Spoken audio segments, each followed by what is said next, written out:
Hello, everyone. Welcome back to What's Coming Out in the World of Indie. I'm, of course, as always, your host, Odin Johnson, joined by the ever so wonderful Mike Zoke. They have compiled a list of some of the best and greatest indie games that are coming to you this week, running from the 23rd of September all the way to the 28th. God, we're getting to the end of the month already. This is insane. But I mean, we're not going to, suppose, put a lot of preamble because we've actually had a bit of trouble trying to set up this recording. So we're going to jump straight into it. Shovel Knight, first of all, is a game I've never played, but I know it is well regarded as one of the indie darlings. Oh my god. Oh my god. Odrin. I know. I'm sorry. What? No, but see, this is the issue, first of all, right? So I love indie games. I really do. But I'm kind of like I'm like a bad indie game lover, if that makes sense. Like, I'm the same with movies. Like, I love films, but I've never seen stuff like The Godfather or Lord of the Rings. And like, then I come over to like games and I've never played, like, I don't know, Super Meat Boy or Shovel Knight. I'm sorry. It just didn't click with me. It just How didn't am I friends with you? I don't know. Made it this far, Mike. I think we can keep going. I think we can power through this. Existential crisis mode. Yeah. But yeah, let's get back on track. I didn't just bring up Shovel Knight for the hell of it, just to kind of trigger Mike off the get-go. But I did bring up Shovel Knight because the spin-off game Shovel Knight Dig is coming out on the 23rd. Tell me it's not a spin-off. No, so Shovel Knight Pocket Dungeon was the spinoff. Shovel Knight Dig is the actual sequel to Shovel Knight. And it looks great. It does have slightly different gameplay where you're digging, or rather being a platformer where you're going up, you're going down by digging through the different levels, but it has many returning characters, the same writers, the same developers. It's still an action-adventure platformer, and it looks phenomenal. Any fans of the original Shovel Knight should definitely look into Shovel Knight Dig. Something cool that they did with it is the art style is a little different. The original Shovel Knight is supposed to be more inspired by like the NES, whereas Shovel Knight Dig takes it to the next console and uses the art style, mechanics, and stuff found more on the SNES. So it is a little bit of an advancement, but they're kind of going like each game is inspired by a different era of gaming itself. Mm-hmm. So if you like games that are on the Super Nintendo, you should look into Shovel Knight Dig. It looks fantastic. The little bit of story that we've gotten so far has been very reminiscent of the first title. It's funny. You're playing as the Shovel Knight again, but I'm sure just like with the first game, there will be the DLC and expansions where they bring back Plague Knight and King Knight and stuff like that. It looks great. As someone who has played Shovel Knight and owns like 10 copies of it, it will definitely be a big priority tomorrow when it releases. Yeah, no, it does look fantastic, and I feel like it is something that I've slept on for quite a bit, and I should dive in. I don't know if Dig is the right place to start. What would you recommend? I don't think it's a big deal where you start. Treasure Trove is pretty great because you basically get 5 campaigns in one game, because you get Shovel Knight Story, Curse Knights, or 4, Curse Knight, Spectre Knight, and King Knight all in one nice little bundle. They're all fantastic. They all have different play styles and stories, and they all kind of happen either like before one or simultaneously as one another. It's really cool. But Shovel Knight Dig should be another good place to enter. It doesn't look like it's necessarily going to continue the story from the first game. The first game story was like it ended, had a good ending. It's not a continuation of that. It's more like a different story set with the same characters. Okay, fair enough. I'm definitely going to pick this up anyways, regardless, because the gameplay alone makes me really interested in it. And I love the pixel art style as well. It looks amazing. Yeah.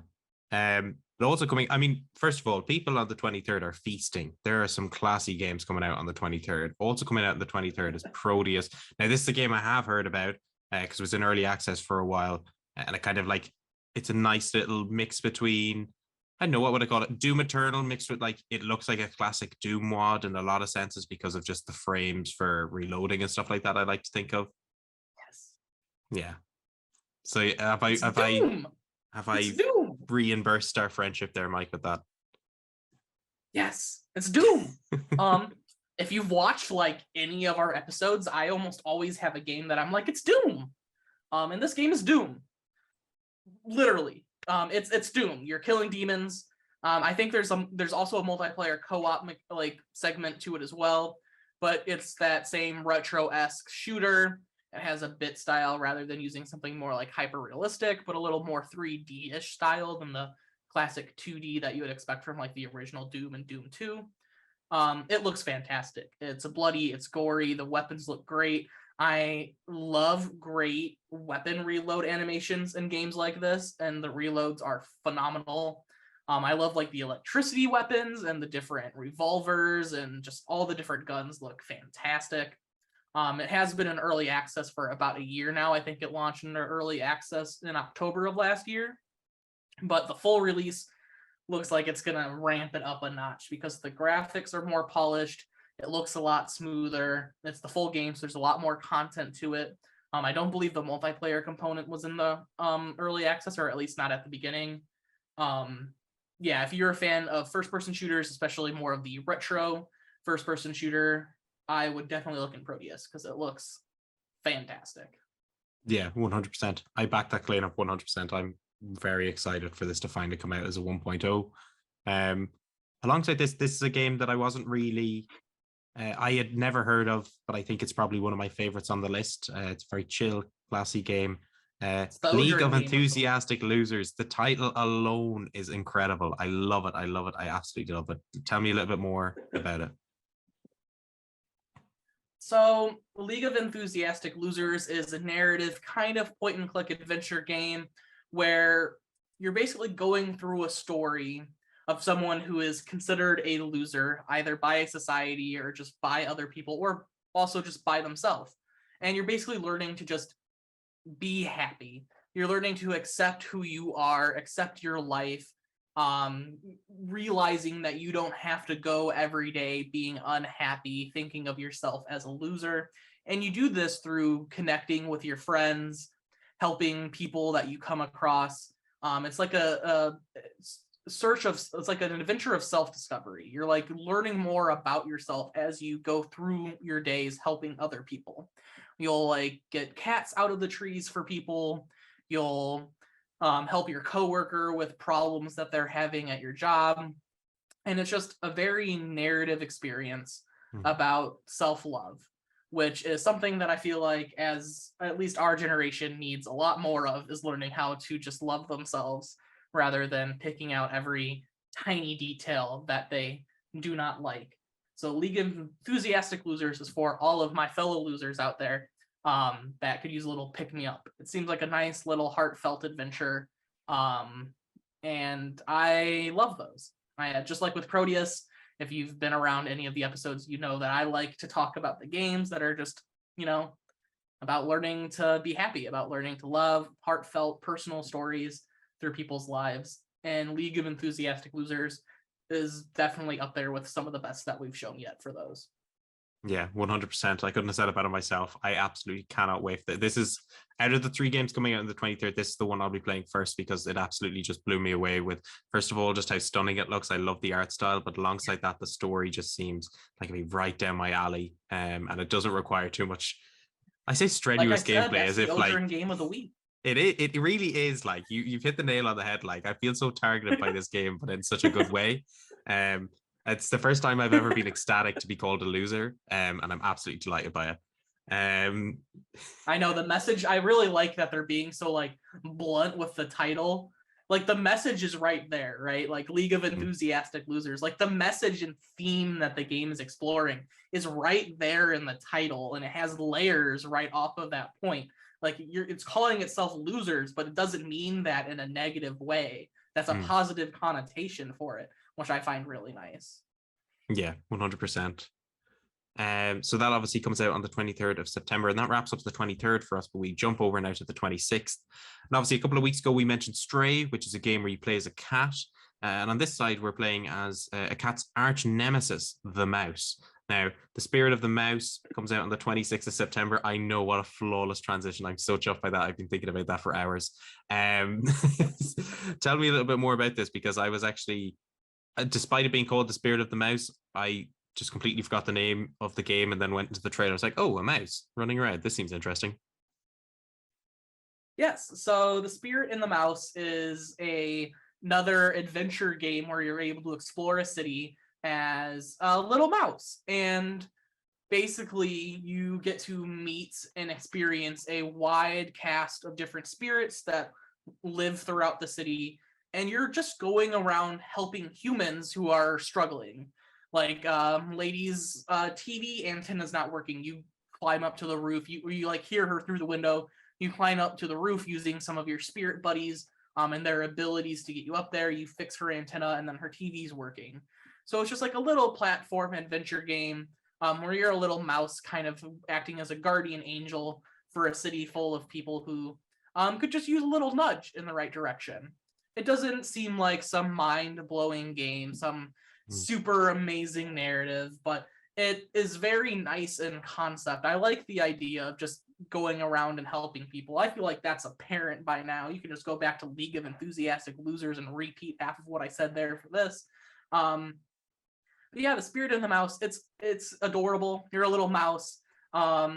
It seems very similar to Stray in a lot of ways, funny enough, because in Stray you have the main story, but alongside that you have the side quests where you're just kind of able to help the different robots throughout the city with any of the things that they might need done.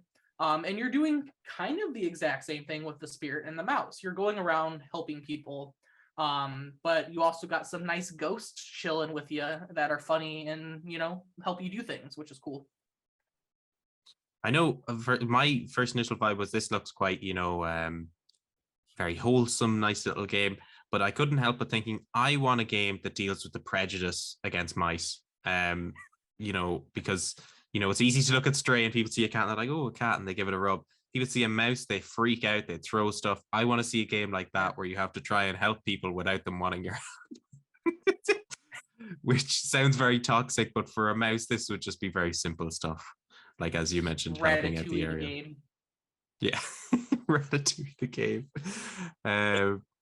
Yeah, I'm not going to lie to anyone watching. I don't know how to transition away from that weird tangent, but we are going to anyways. Dome Keeper out on the 27th of September looks great again. More pixel art style. I'm loving it. I couldn't help but think like it's the first time I've ever seen sort of a base builder defense game and being like, oh wow, this looks great. I'm really into this. But yeah, hopefully you can shed a bit more light on the gameplay.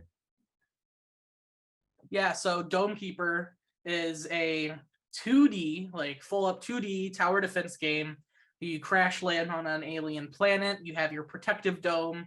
You're able to dig below ground to harvest resources. You can also like seemingly find different creatures to help that you can then use to help mine resources for you, which seems kind of neat. But like at the end of every day, there's going to be like waves of alien monsters trying to crack open your dome to get at you.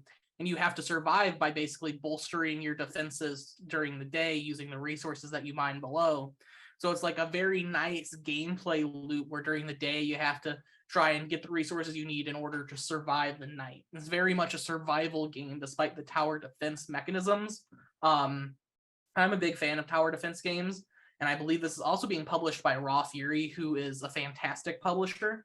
I don't believe I've played any game that they've published that hasn't been an absolute banger, and Dome Keeper seems to be keeping with the trend of that. Yeah, if you like tower defense games, you want something kind of unique. The digging part of it and getting the resources reminds me a lot of Terraria, actually. Even with kind of like the defending your house, if you step out of your house in Terraria, there's monsters all over the place that will like immediately try and kill you. And even underground, you can find them there, but you're digging beneath the ground, mostly trying to dig up resources to help expand your bases of operation in a 2D format. And Dome Keeper is very reminiscent of that to me, except for it's definitely more tower defense than it is just a basic survival game. Yeah, for sure. I didn't realize that the theme for this week would be digging, but here we are with 2 games from this week. But yeah, moving on again, also on the 27th of September, we have Moon Scars, which I'm actually really interested in because I've only recently started playing Elden Ring for the first time, which I don't know if I'll regret in the long term because I've got to look at other games and this is really taking my time away. But I'm kind of thinking, at least from my own viewing of the trailer, it seems like it's reminding me a lot of Dead Cells, mixed with maybe a bit of Dark Souls. Kind of. But I mean, obviously Dark Souls would come up as a reference. Yeah, so the game that it's like the biggest homing to me is another 2D action platformer called Blasphemous. This is very blasphemous, even in the art style, the way it uses pixel art to kind of paint these large portraits, these detailed portraits, rather than just the standard in-game art. It is more of a Souls-like type action platformer. It's dark, it's gothic. The art style is absolutely gorgeous. The gameplay looks fast-paced, difficult, challenging, but very varied. So you're not just it's not like some action platformers where it's kind of like a 2-button game or something like that. It seems like there's a lot of ways to diversify your playstyle, which seems nice. And the bosses look great. That's probably the biggest homage to Dark Souls, like in the entire game. It's just the bosses look like if you took a Dark Souls boss and turned it into 2D art, pixel art, and it looks fantastic. It's going to be a great game. I believe it's a Humble game, so it's from Humble, but I'm very excited for it. We also have a lot of platformers on this list this week. I'm realizing now, but that's fine. Half the list is platformers, but Moon Scars looks great. Definitely a big get for fans of, like you said, Dead Cells and Dark Souls, Blasphemous as well.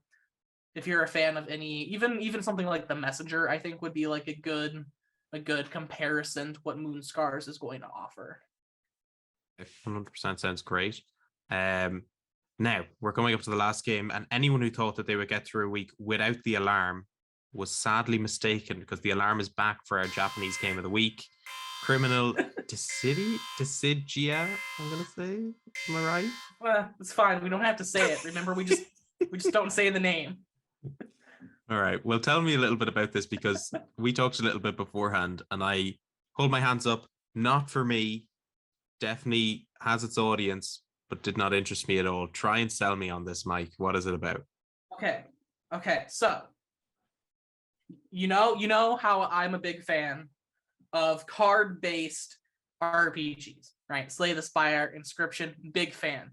This is that, but with waifus. Awesome. So it is a top-down RPG, very similar to like classic Dragon Quest and stuff like that. When you're exploring the world, it's isometric, you're above your person, everything's kind of like chibi-ish in design. You're walking around exploring the world, going through the story, which is about basically kingdoms that have gone at war against one another. But the actual combat itself is a deck builder, so you're able to build your deck through the different characters that you meet that have different abilities and different stuff like that. And the gameplay is very reminiscent of Slay the Spire. You have yourself on one side of the screen, the enemy on the other side of the screen, your cards directly in front of you. Choosing your cards on your turn, you have like so many points that you can spend on cards to do actions that turn. It is very much just Dragon Quest meets Slay the Spire meets knows what sex is. That is what this game It is from our friends at Neon Doctrine. They're the publisher of this. They have a very good track record with games. So even though it might be a little too spicy for some individuals, fans of pretty ladies and RPGs should have a hoot and holler of a time. I don't know if that sold me on it, to be honest. It kind of went off the rails at the end. I don't know what to think. I have to forget. I was Neon just Doctrine. trying to make it go off the rails. Neon Doctrine are the guys that did your game of the year last year, weren't they? Was that 2D platformer? Trying to remember. Yeah, that was my indie of the year, The Legend of Tiandine, which is also getting a release on other platforms later. this year, November 1st. And that's fantastic. So yeah, they do things with that. They're actually based over in Asia. So they deal a lot with small Asian indie developers that are looking for a way to spread their game to a wider audience. Mm-hmm. Fair enough. Well, that comes out on the 28th, if you're into that sort of thing. As Mike said, if you managed to garner any semblance at the end of what the game was like. But alongside that, that concludes our list for this week. I am going to make my most confident guesses, I think, of any of the weeks we've done of what I think you're going to be playing this week, or at least the three that I think you really want to play. I think it's the first three. I think it's Shovel Knight Dig, Proteus, and League of Enthusiastic Loogers. No, any of them? You got one. What? I thought I'd at least get two. No, you got one. What Shovel Knight Dig, Dome Keeper, Moon Scars. I feel robbed. The amount of speaking you did on Proteus and how much passion you put into League of Enthusiastic Loogers, I was certain, and I've been let down. I gotta throw you off my scent. Yeah, I shouldn't have told you my ways last week. But yeah, I mean, honestly, you could basically switch out any of those five with one another, and like it would also be fair. Yeah, but you didn't though, Mike, did you? I'm excited for all five of those, like immensely. Those will all be five that I get like immediately. But yeah, yeah, I'm sorry. I love tower defense games and I love Blasphemous. So I gotta go. I gotta go with my guts, with where I came from. I gotta go with Dome Keeper and Moon Scars. Fair enough. All right. Well, that's a loss for me this week. Hopefully, I'll try and pull it back next week. But as always, thank you very much, Mike, for that amazing list. If there's any games we missed out on, please leave them in the comments below. And if there's any games you're particularly interested in and have played by the time this comes out, please let us know what you thought of them. Of course, you can follow Mike and Indie Games Tracker over on Twitter. They'll be linked down in the description below. And you can, of course, follow Gaming Sandbox on all the social media platforms linked down in the description below. And if you enjoy the content we produce here or any of the content on the channel, please take a look at our Patreon. If you can even spare €1 a month, that would do such an amazing job at helping us keep all our content running. With that being said, thank you so much for tuning in this week, and we will see you all next time.